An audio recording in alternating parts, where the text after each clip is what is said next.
नमस्कार दोस्तों, आज की कहानी है कलयुगी बेटा बहू। बस इतना ही तो मांगा था माँ ने। एक शहर में विधवा औरत अपने 6 साल के छोटे से बच्चे के साथ रहती थी। कुछ महीने पहले ही उसके पति का देहांत हो गया था। रहती तो शहर में थी, लेकिन पति के जाने के बाद उसकी आर्थिक स्थिति बहुत खराब हो चुकी थी। गरीबी की वजह से उस औरत ने दूसरों के घरों में काम करके अपने बेटे को पढ़ाया लिखाया बड़ा किया।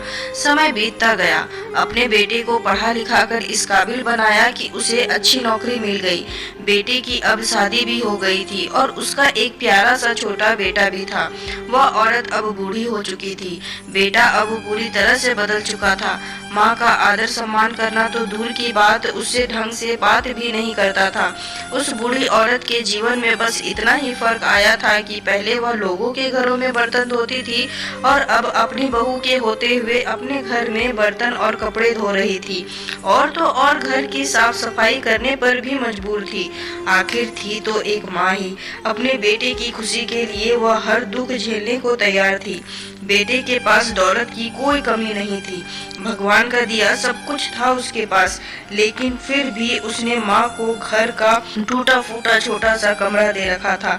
वैसे तो बेटा उस कमरे में बहुत कम ही जाता और कई दिनों बाद उस कमरे में जाता भी तो सिर्फ इसलिए कि वह माँ को ताने मार सके कि उसने बचपन में उसके लिए कुछ नहीं किया और उसे वह खुशी नहीं दे पाई जो दूसरे बच्चों को मिली। जबकि उसकी माँ ने जितना हो सके अपने बेटे को खुश रखने की और अपने बेटे की हर ख्वाहिश को पूरी करने की कोशिश की। एक दिन सर्दियों की शाम उसकी माँ अपने फटे पुराने कंबल में सिकुड़ कर बैठी हुई थी और सोच रही थी कि आज जब बेटा घर आएगा तो उससे नई रजाई का कहेगी, क्योंकि यह कंबल बहुत फट चुका था और इसमें उसे बहुत ठंड लग रही थी, क्योंकि उसकी कमजोर हड्डियों में यह ठंड बर्दाश्त करने की ताकत नहीं थी। बूढ़ी माँ को यकीन था कि उसका बेटा उसकी इस छोटी सी फरमाइश को पूरा करेगा। रात को जब बेटा घर आया तो माँ ने उसे नई रजाई का कहा तो बेटा गुस्से से बोला, माँ अभी अभी काम से आया हूँ और आते ही तुम अपनी फरमाइश लेकर आ गई।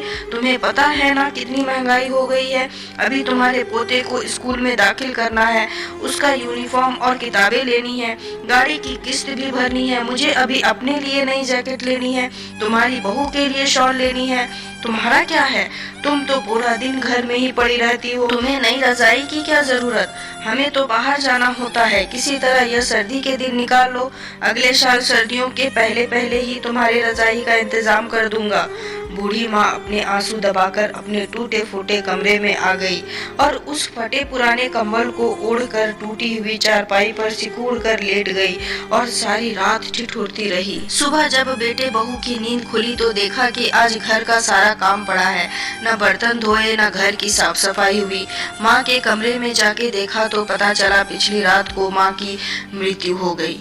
बेटे ने अपने सारे रिश्तेदारों को माँ के अंतिम यात्रा में बुलाया और मेहमानों की खातिरदारी पर लाखों रुपए खर्च किए।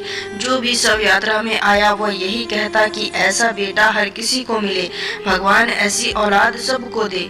मरने के बाद भी अपनी माँ से कितना प्यार करता है, लेकिन उन्हें क्या पता कि दुनिया वालों को दिखाने के लिए जो बेटा लाखों रुपए लुटा रहा है, उसी माँ को ठंड में ठिठुरते हुए छोड़ दिया था सिर्फ चंद रुपयों के कंबल ना होने की वजह से।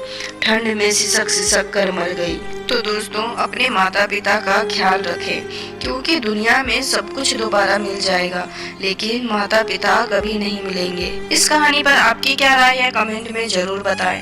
और अगर आपको कहानी अच्छी लगी हो तो सब्सक्राइब जरूर कर दे और बेल आइकन को प्रेस कर दे और लाइक शेयर करना तो बिल्कुल ना भूले। कहानी सुनने के लिए और देखने के लिए थैंक यू।